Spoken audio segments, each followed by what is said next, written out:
Hey everyone, it's Martin here. Just wanted to get out one of the first podcasts for the course University Success, and really wanted to talk to you a little bit about intelligence or learning. One of the things that I find most valuable in the university experience is that it's a great opportunity for students to start to think about what type of learner they are. For now, in your experience, you've often went to school, you are presented with information from a teacher, expected to learn the material that the teacher teaches you, and in the style that they teach as well, and then apply that to a type of assessment that they are giving you. So whether that's a quiz or an assignment or a test or what have you. Now, the great thing about university is that it allows people with a whole range of multiple intelligences or learning styles to come together, explore their topics of interest or their program details into a way that really suits them and provides some opportunity to do so. You are in an institution where the opportunities to get involved, to practice things, to be able to work in labs or work on research that your professors are working on it's an opportunity that many people don't have at other universities. So I wanted to start off by talking about Howard Gardner's multiple intelligence theories. Now Howard Gardner, from his book that was written in the early 1980s called Frames of Mind, quickly became the classic model for people to understand education and multiple intelligences. That also coincides quite nicely with the what is termed the VARK, V-A-R-K, learning style model, and also falls right in line and closely with another gentleman called Kolb. If you're looking him up, the name is K-O-L-B, and his approach to adult learning. So all of these things can have a very interrelated way for a young person or a young student to find out what style of learning best suits them. Now, when we talk about education or we talk about these types of intelligences, this doesn't only have implications in the academic world. Things like learning how to purchase your first car, learning how to do something around the house, whether it's a renovation, whether it's how to learn how to raise a family, do a budget, on and on and on. All of these things require some level of education that you'll pick up. So not only is learning book-driven, it's also the way we understand the world around us. And so it's important to have a good base to be able to do that. Now, Howard Gardner, he initially was able to get a concrete summary of the work that he was doing through a project called Project Zero through New York. And he talked about the Project on Human Potential, basically the state of scientific knowledge concerning human potential and its realization. So he had a very interesting background where he was trying to say, why is it that some people are able to capitalize on their potential, and why for some people that just doesn't happen.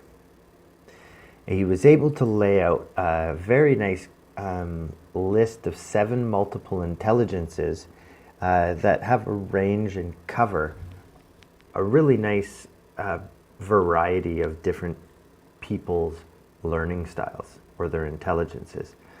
And he was able to focus these on a number of broad headings. So the first one is linguistic, and that's categorized by the capability or perception that someone is very strong with words and language.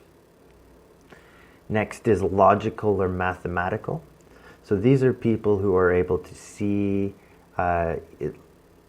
see a problem for what it is based on numbers or a sequential logical framework. The next is musical. Some people have a gift for music. Others, like myself, don't. And that's also an intelligence theory.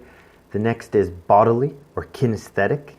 And these people are really body movement specialists. So they're able to perform in ways with their body that is above average for the most people. Now we have athletes or gymnasts or people, Olympians, who are able to do this much better. The spatial visual people are more focused on images and spatial relationships, and these people often end up being your graphic designers, or even map makers, or people who are interested in geography. And the sixth intelligence that Gardner suggests is interpersonal. And these people are really adept at understanding, dealing with, or helping coach through a heightened awareness of other people's feelings. So interpersonal, would be other people's feelings. And the last intelligence is something that I think is so very important at the university stage, and that's intrapersonal. And that's around the idea of self-awareness, which is, I think, what this course is intended to do, is let people understand themselves in order to then start to affect their own life in their own way. So those are the 7 of Gardner's multiple intelligence theories. Now, one critique that's often leveled at Howard Gardner is that these are categorical. And so if you were to do one of the tests like we'll do in this class, it really spits out an idea of you as being a one-dimensional type of person. You might score high on the linguistic words or language, but that doesn't mean that you don't have capabilities in the other areas. In fact, what some of the productivity gurus these days are talking about is that it's important to have a well-rounded idea of what type of intelligence you are, if only for the fact that it will help you develop those areas that you might think that you're deficient in or you don't have experience in at this point. So it's quite important. Now I'm going to focus on a couple of the other learning styles as well, and we're going to go through an idea called VARC, and that's whether you prefer visual learning, so information presented to you in charts or diagrams, whether you are an auditory, so whether you are able to take information from what you've heard and apply it to your learning construct, whether you're a reader or a writer, and that'll come into play when we're talking about note-taking. It'll come into play when we're talking about whether it's important to write, rewrite, further rewrite, summarize, and when you're studying for tests, write all the information out again. Or if you just prefer to be a reader, if you gather that information through reading a book or a textbook and are able to absorb it properly. And the last is kinesthetic. So that's V-A-R-K, and the last is kinesthetic. And these are people who their learning style is a bit more about doing. Now we talk, especially at the university system, where maybe college has a little bit more of the hands-on application to placements through work periods, or if you're going for, say, a mechanic's license, that you're able to work in a shop to actually perform a duty and learn that way. Now, the university system isn't entirely designed for learners like that, although many of us do get the most, that's our preferred type of learning. It's not always conducive. So we've gotten now an idea of the different intelligence types and our learning style preference. Now, these are only what our preferences are. I've mentioned this before. It's important to at least have a baseline to see where people view themselves in order to make the reasonable adjustments, or to be able to take a situation and put yourself in a better position to learn. Now, if your classes are anything like the classes that I've been in the university setting, most of them are characterized by a lecturer at the front, often these days with a PowerPoint, or early level PowerPoint, where it's just slides on the wall. People are now starting to share around their slides, so the students no longer feel the need to take notes. And the assessment, depending on the size of the class, is usually done through a paper, multiple tests, and an exam at the end. Now, these really only capture a certain style of learning. And if I were to put my finger on which ones those would be, I would say that it really focuses in on the linguistic side of things. So information is delivered through words and language, textbooks, slideshows, etc. And from the learning styles perspective, this really is the auditory, the A, or the reader-writer. But what can we do as students to be able to transform that learning experience into something that you would like? Now, I think the first step is to figure out what your preference is. And then the next step is to find ways that you would be able to bring those learning styles into your own development. Now, we'll go through a couple of different examples in class once we're able to do the tests to be able to see where we're at. But I don't think it's as hard as other people imagine it to be.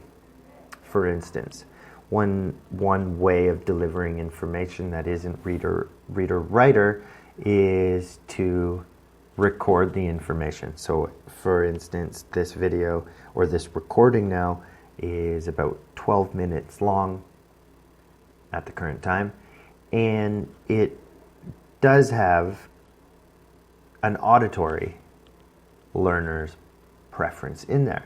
So that already has attacked two ways of doing things. Now, if you were to take your own notes and make your own recordings so that you could listen to them when you have some free time, so that when you're on the bus, you could throw in your earphones, that would, if you were to do that yourself, now that's making it a kinesthetic style of learning. So you are performing an action in order to do this. So you've went from reader-writer to recording it yourself, and now you're moving into the auditory when you play it back. Some other visual examples would be a YouTube. Some others would be to download some infographics on the style or create your own. So there's many different ways that what you perceive your course experience to be like is something that you would be able to branch out into your own ways of doing things. Now, those are but two very preliminary examples that most students in a university success class such as this would be able to understand the theory behind it, or be able to understand how it is relatable to them.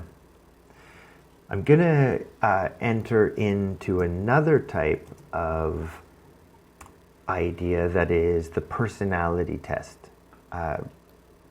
What type of personality are you, and how does that impact your daily life? So one of the most popular ones is the Myers-Briggs Type Indicator.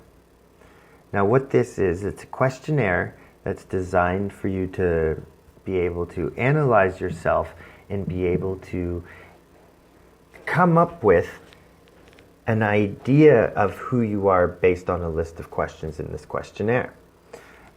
Or that which type of personalities you display most often.